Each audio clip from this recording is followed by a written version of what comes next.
Almost time for a coffee run. Hey, Russ here. Welcome back to the shop. I hope you brought some coffee because this is going to take a few minutes.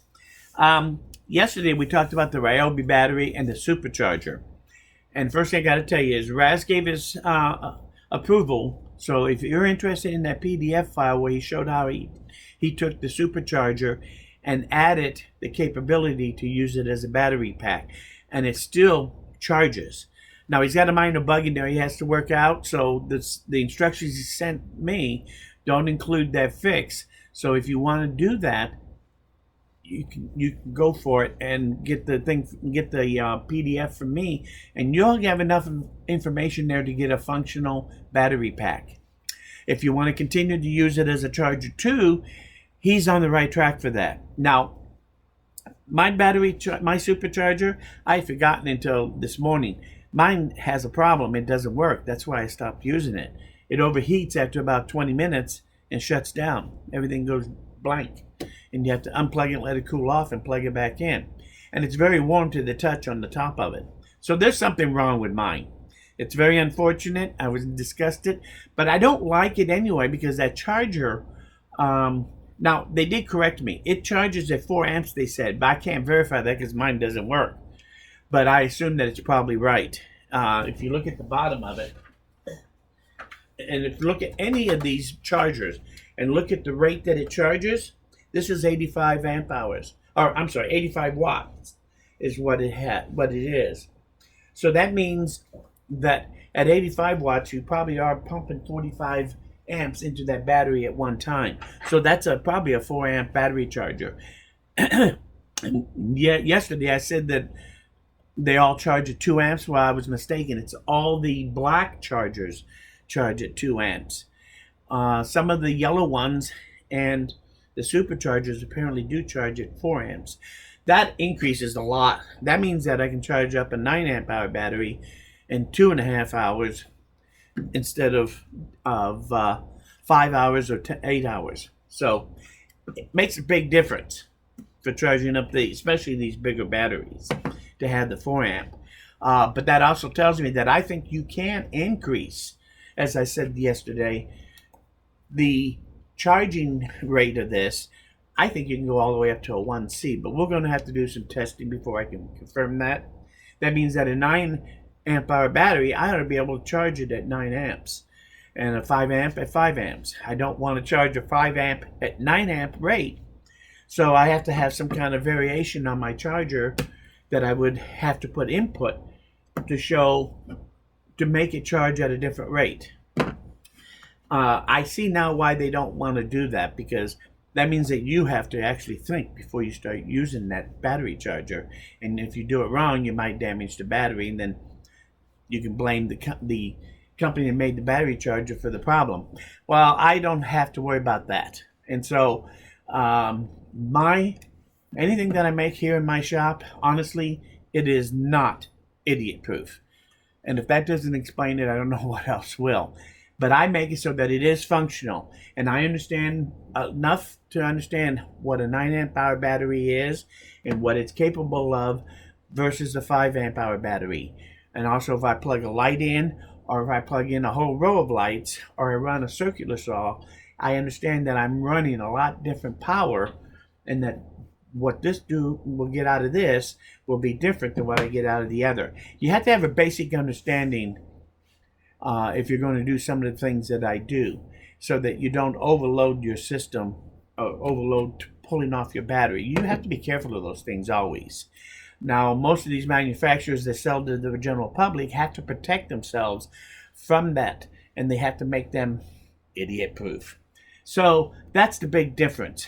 And if you understand what you're doing, some safeguards are not necessary if it's an operator error thing. In other words, I know to turn off this or that. I know to turn down the amperage if I'm charging 5 amps instead of 9. If I make that mistake, it's my fault, and I damaged it, it's my fault. I do understand what I'm doing. So most of what I do here, I try to stay within their rules.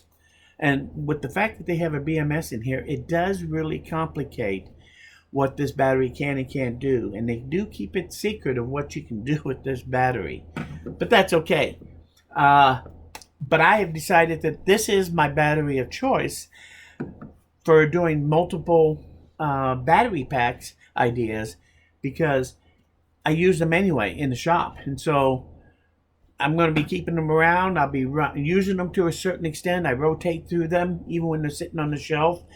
I'm rotating through them so they do get used through the year, all of them.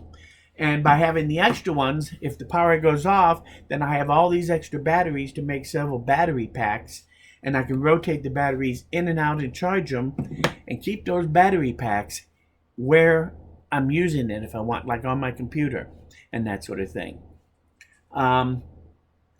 The other thing that's kind of important to me about that sort of thing is that the battery packs that I would plug into my computer, I really want them to stay hot all the time.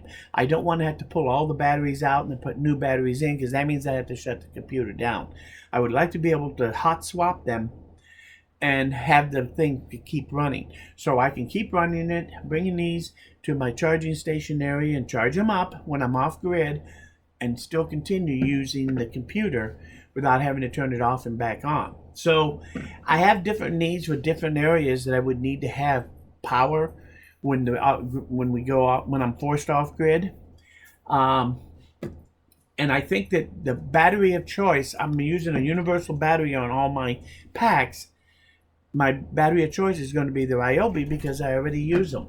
Now, you could theoretically do this with any battery out there you want. In fact, you could use a number of different kinds of batteries, just use different adapters. But my thought is that you really want a consistent battery that you want to use, and make them have a bunch of smaller batteries that you can either join together on the fly or hook them up in parallel on the fly and get the kind of power that you need for that particular thing to be able to run it, if that makes sense.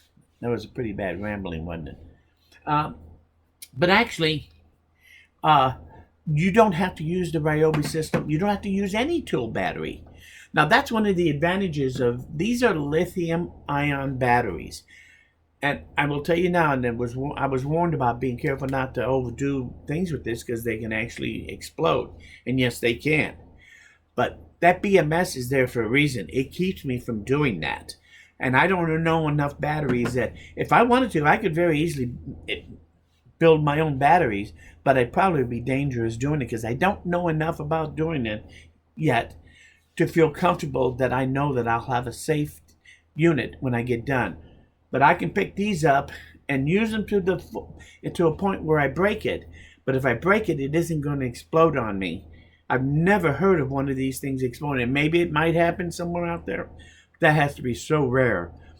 They break down and the BMS shuts down, and it protects the battery so that you don't get that dangerous overload. So all I'm trying to do on this, when I'm doing all the things I'm doing, is I'm trying to see is what is the pressure point on this where it breaks. And I haven't really found that out. I haven't seen any pattern from battery size to battery size or any of that sort of thing. So all I have to go on is what kind of batteries are they using in here, which is easy enough to find out. And then you look at the rules of that battery for charging and discharging. That gives you the outside parameters of what this battery can do. They probably restricted it from there. So as long as you understand what they do and don't do, what you can and can't do with this without damaging it, you can do whatever you want with it. You should be fine. You're not going to damage it if I'm only pulling 5 amps off of it all the time. And so it depends on the size of the battery and those types of things as to what I think you can do with them. But the BMS is really in charge of what you can do with this battery. So as long as you don't break those rules, you'll be fine with using it. So I'm still trying to find out about the charging aspect. That's why I keep it separate in what I'm doing. I don't have a unit where you can charge it from solar and charge it from battery, plugging in the wall and all that, and then also use it to run things. My battery packs, you notice, you don't charge the batteries. You just plug these things into it and you use them as battery packs. And if I need to, I can unplug the battery and put another one in and keep going then. But the battery pack itself, it makes it easier for me to charge some while I'm using some so that I can rotate them and keep the charging going without having to take that battery pack offline while it's recharging. So I think that's a better setup for trying to run things around your house.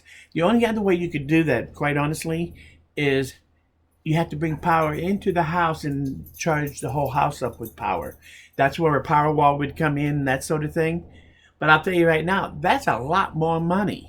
And when I go off grid, it's only until they turn the darn stuff back on. It's not, and I just want to get by until then. So I don't really need to power the whole house 24 hours a day, 7 days a week at this point if my power goes off. I only have to be able to get by and be comfortable doing the things I still want to do or need to get done while my power is down. So that's the whole idea behind a FOGS system. It's not a total off-grid system.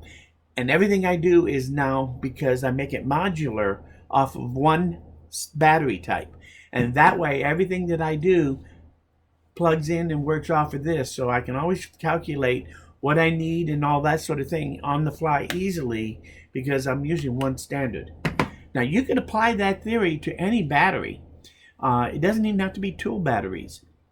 Miady, M-I-A-D-Y, batteries. They're on Amazon. If you put in Miady battery, you'll get a lot of listings. They make a 10 amp hour and a 20 amp hour and a 36 amp hour and some other things. But they stopped making the 16 amp hour battery. And I bought two of them when they had come out about a year and a half ago. And what made those things unique was they had a 2.5 C discharge capability. Now this is a 12 volt battery, 16 amp hours, and yet I could pull that battery down and drain it in 15 minutes and not damage it. That was the way it was designed to be able to pull a heavy load. That was a lithium ion phosphate battery, not a lithium ion. And so I thought it was a great battery. There was a lot of reviews about it, and a lot of people had tested and verified the same thing. And you can charge it up in an hour. So that means that you could charge it up at 16 amp hours, which I thought was a pretty good way for a battery, because with fogs, I want to be able to charge them up as quick as I can and discharge them at a heavy rate if I need to, but hopefully most of the time I would just double up so I don't have to have so much power pulling off of one battery and put it under such a strain.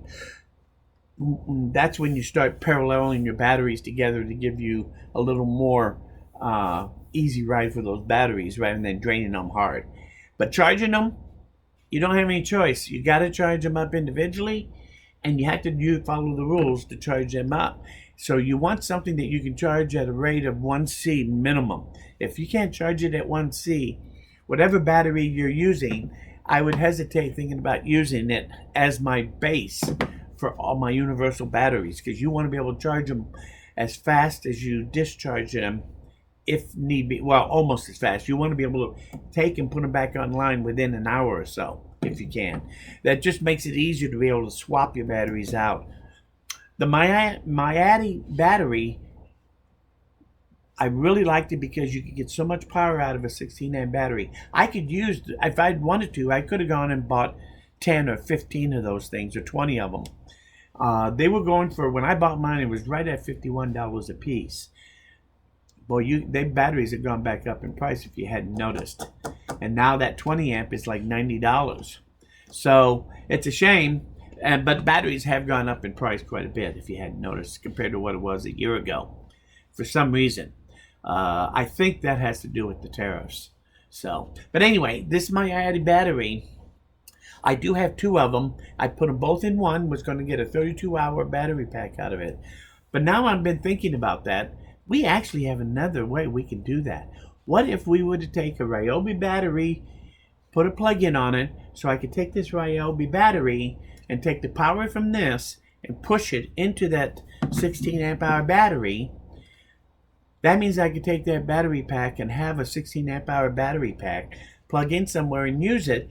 If it starts to go dead, all I have to do is plug one of these in to a socket on there, and it will push the power from this battery into that battery so it can continue to work. What that does is that means I now can instantly take a 16 amp hour battery and turn it into an infinite battery pack, because I should be able to swap these out as this thing runs dry, because all it's doing is keeping the other battery full.